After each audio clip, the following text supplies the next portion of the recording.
Mamuina akwaba. The magic sam. China yesu. And then me pese ye shebi bifa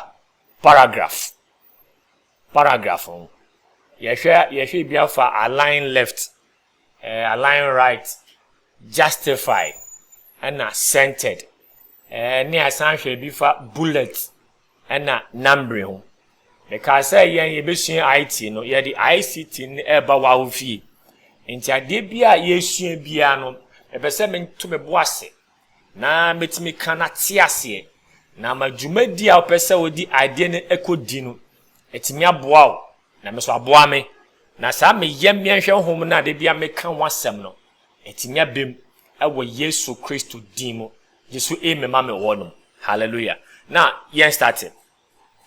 mama ina yembie ye Microsoft Word no se unim bia obetimi ahwe awo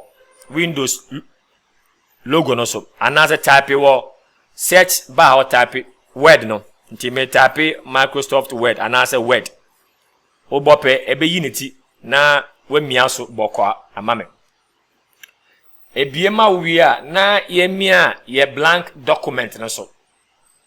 na ebie kama enti ye Word ni eno wa ni nti ye Word na ebie kama ene ye hwe bi efi paragraph ehun enti paragraph no ewo finfin ye di kesua font ni kakra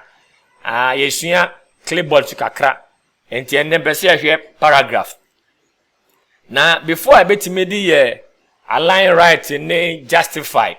another centered ayejuma no de bia message this uwo a document what type and be bo ma sa wo niam na timi aden ayeye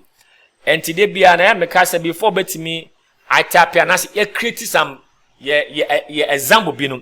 ye mia ye equal to sign so na ye mbo ye rn no na wobie bracket me be say ye create be say 5 paragraphs bi na ye de ahwe ade enti bo 5 and ye 5 lines na we mia comma na we mia 6 ni ye 6 paragraph we are now close wo bracket no na wabo enter obon say be create nice paragraphs e dia mind we ye example bi a ye use na ye dia den esua de enti first na pese ye hwe e ye align right ye pese ye align ye join echo the right side of our words our document enti ye ndi kan ye den en highlight ye work ni na so highlight it to boase na click na drag it. Now drag ya obon say sunsun bi bebeda entranya echi enya ye sape na wa den wa highlight document na wi a na fe ye de akoto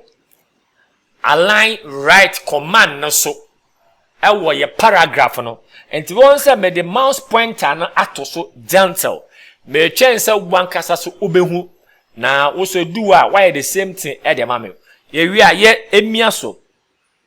o mia so pebon se won choe no ebetene ewo won saden enifa no so right no so enti wo hwe me a wo hwe de man na won se ha nyina den aye even aye straight kama ene ye align den right okay yes anko align left bio by default e bia no o ya de bia e den aye align left enti yanko ye align left no so won se the same thing about den left yes anko right nso biom won say asan ba den right enti we ye align right na fe we see align den left why ya there enti won say kon kakra en kakra next one e centered enti yen center ye document no o center obon say on cho nya say e fa na zigzag bi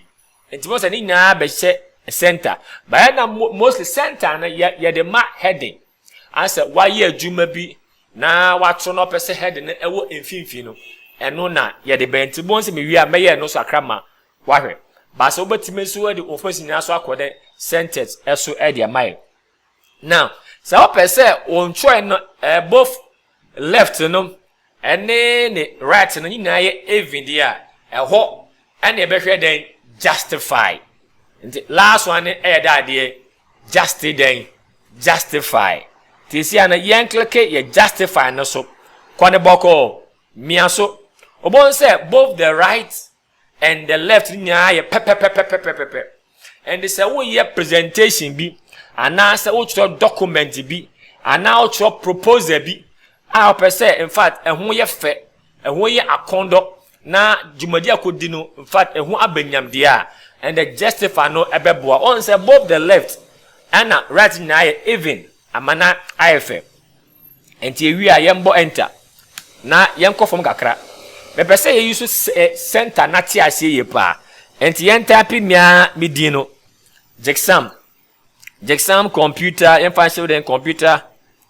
institute kama mame na uwi a san highlight no na ye bodi no we na yesua na ye increase funds kakra bi emfa emine na ehwo nyefe